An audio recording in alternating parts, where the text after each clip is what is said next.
22 lapse बीमा policy का refund दिलाने के नाम पर 95 लाख की ठगी, दंपति चढ़े पुलिस के हत्थे।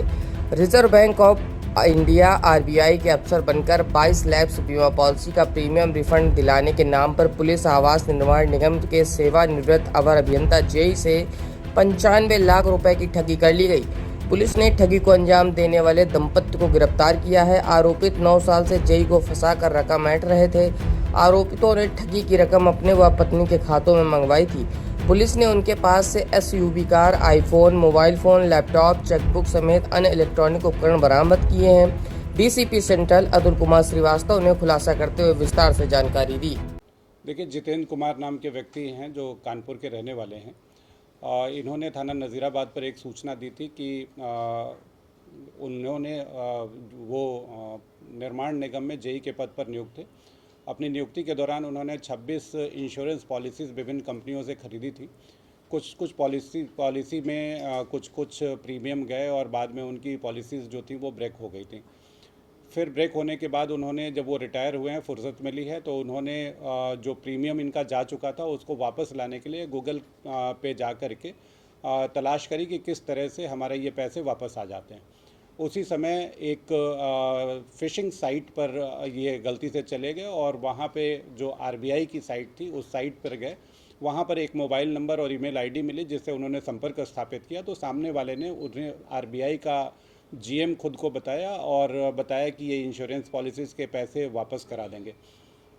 उस फ़िशिंग साइट्स के थ्रू ये लगातार उनके संपर्क में बने रहे और धीरे धीरे करते करते झांसे में ला करके इनसे 95 लाख रुपए जितेंद्र कुमार से पैसे अपने अकाउंट में ट्रांसफ़र करा लिए।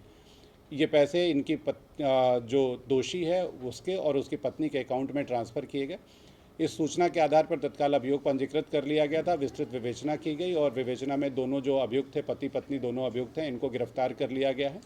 इनके कब्जे से जो ईमेल आईडी जिस लैपटॉप में चल रही थी, जिसमें फ़िशिंग साइट्स बनाई गई थी, उनको कब्जे में ले लिया गया है। मोबाइल वगैरह पकड़ा गया है। साथ में इस पैसे से जो एक एक्सयूवी खरीदी थी इन्होंने, वो बरामद कर ली गई है। विस्तृत पूछताछ की जा रही है। निश्चित रूप से ये पहली घटना नहीं है इस फ़िशिंग साइट के थ्रू जो इन्होंने धोखाधड़ी करी है, और भी करी होगी। उसके बारे में जानकारी इकट्ठी की जा रही है। जो भी आगे पूछताछ में प्रकाश में आएगा उनके आधार पर आगे कार्रवाई करेंगे। दोनों पति पत्नी किस तरीके से झांसा देते थे? इन्होंने जैसा पहले मैंने बताया कि गूगल पे जा कर के इन्होंने एक फ़िशिंग साइट क्रिएट करी थी और वो फ़िशिंग साइट आरबीआई की थी। तो आरबीआई की साइट पे देख करके जब भी कोई आवश्यकता होता तो आरबीआई की साइट पे गए और जा करके जब उन्होंने उस साइट पे जा करके तलाश किया तो मोबाइल नंबर मिला, कॉन्टैक्ट नंबर मिला और ईमेल आईडी मिली। इनको विश्वास हो गया कि ये आरबीआई के ही अधिकारी से मैं बात कर रहा हूँ और मेरे पैसे वापस हो जाएंगे। तो बाकी सामान्य जन से भी अनुरोध है कि कहीं भी आरबीआई या कोई भी बैंक जो है इस तरह के कॉल सेंटर के थ्रू या कॉल नंबर के थ्रू या ईमेल आईडी के थ्रू किसी से पैसे की मांग नहीं करता है। अगर ऐसी मांग कहीं पे की जा रही है तो इसका मतलब वो फ़िशिंग साइट है जो देखने में सेम उसी तरह की वेबसाइट होती है जैसे कि ओरिजिनल वेबसाइट होती है।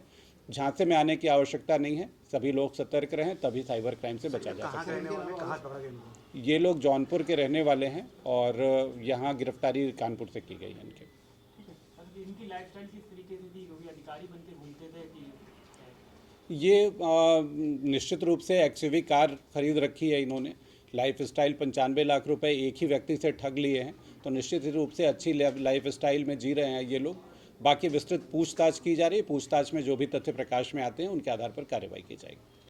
आपको ये खबर कैसी लगी? अपने सुझाव एवं विचार हमको कमेंट सेक्शन में जरूर बताएं और छोटी एवं बड़ी खबरों से अपडेट रहने के लिए बने रहें अखंड न्यूज़ 24 में। बात देश की, बात देश हित की।